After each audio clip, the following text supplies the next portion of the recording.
आज का ये क्वेश्चन अपना model paper number first 12th class और फर्स्ट क्वेश्चन का 12th एमसीक्यू है। ठीक है, और जैसा कि क्वेश्चन को देखते ही आपको पता लग रहा है वेक्टर के सिंबल लगे हुए सब पर।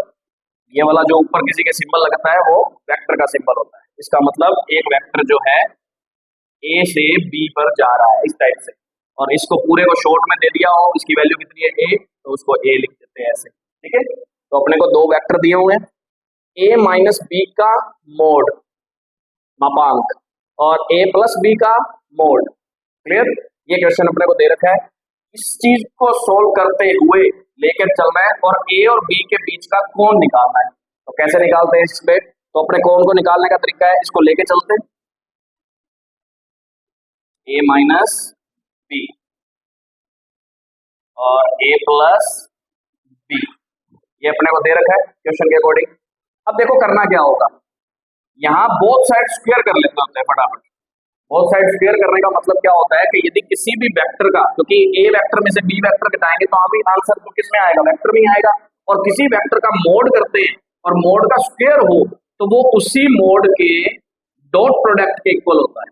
किसके इक्वल होता है, डॉट प्रोडक्ट के। डॉट प्रोडक्ट मतलब गुणा। वेक्टर के अंदर दो टाइप से प्रोडक्ट होते हैं, दो प्रकार से मल्टीप्लाई किया जाता है, दो प्रकार से गुणा किया जा सकता है। एक तो होता है डॉट प्रोडक्ट जिसको अपने अदिश गुणा बोलते हैं, ठीक है। एक होता है सदिश गुणा, क्रॉस प्रोडक्ट, ठीक है। सदिश गुणा होता है सदिशों के अंदर, कोई भी दो वेक्टर के अंदर मल्टीप्लाई करना हो, प्रोडक्ट करना हो तो दो टाइप से होता है। अब दोनों के मैं फॉर्मूले बता देता हूं। ए डॉट बी, डॉट निकालना है तो उसका फॉर्मूला होता है ए का मोड बी का मोड कोस थीटा, और थीटा कौन होता है, ए और बी के बीच का एंगल। कोई ए वेक्टर ये है, कोई बी वेक्टर ये है, इनके बीच का एंगल जो होता है वो थीटा होता है। ठीक है, ऐसे क्रॉस प्रोडक्ट का फॉर्मूला होता है ए क्रॉस बी, ऐसे लिखा जाता है उस टाइम। तो ए का मोड बी का मोड साइन थीटा और साथ में एन कैप हो रहा है। एन कैप कौन होता है, ए और बी के परपेंडिकुलर, परपेंडिकुलर मतलब लंबवत।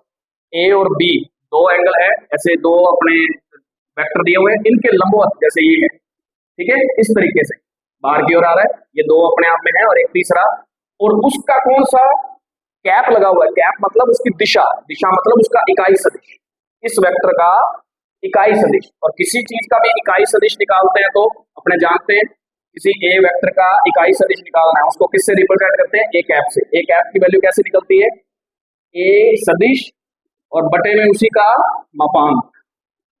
ठीक है, अब मापांक कैसे निकालते हैं ये आपने सीखा होगा। मान लो कि कोई ए वेक्टर इस तरीके से लिखा गया, ए आई जे बी A1 आई कैप, A2 जे कैप, A3 के कैप, ऐसा कोई वेक्टर दिया होता है। ठीक है, इसका भी मतलब होता है कि ए जो है क्या होता है, ए की एक्स अक्ष की दिशा में कितना चला है, A1 चला है, वाई अक्ष की दिशा में कितना चला है, A2 चला है, और Z1 की दिशा में कितना, Z की दिशा में कितना चला है। मतलब तीन अपने पास क्या होते हैं, अपने आप में देखें तो तीन एक्सिस होते हैं, एक्स वाई एंड जेड। ठीक है, तो ए पर कितना चला है, कोई एक पॉइंट है इस तरीके से 3D के अंदर होता है। अब 3D यहाँ पे बना नहीं सकते, कोई भी पॉइंट है ए बी सी या A1 A2 और A3, उसको वेक्टर की फॉर्म में यदि लिखना होता तो ऐसे लिखते हैं। तो A1 तो पहली वैल्यू एक्स की होती है, तो एक्स की डायरेक्शन, एक्स की जो दिशा होती है, डायरेक्शन होती है, उसको आई कैप से रिप्रेजेंट करते हैं। वाई की जो होगी वो कितनी होगी, जे कैप से रिप्रेजेंट करते हैं, और इसको A3 को कितना, के कैप से रिप्रेजेंट करते हैं। ये बात ध्यान रखें, थोड़ी सी इस बातों को क्लियर कर ले, फिर इस क्वेश्चन को अच्छे से समझ पाएंगे। अब यहाँ इसको क्या लिखेंगे, A plus B dot A plus B. Clear, इस क्वेश्चन को करते हैं तो कैसे करेंगे हम, नॉर्मली जैसे मल्टीप्लाई करते हैं वैसे ही होता है वैसे तो, पर एक बात और भी ध्यान रखें, ए का डॉट ए से माइनस ए का डॉट बी से माइनस बी का डॉट ए से और प्लस बी का डॉट बी से, और इक्वल में कौन चल रहा है, ए का डॉट ए से फिर ए का डॉट बी से प्लस बी का डॉट ए से प्लस बी का डॉट बी से। देखो ये पार्ट तो कैंसिल ही हो गए, दोनों साइड से कैंसिल हुए।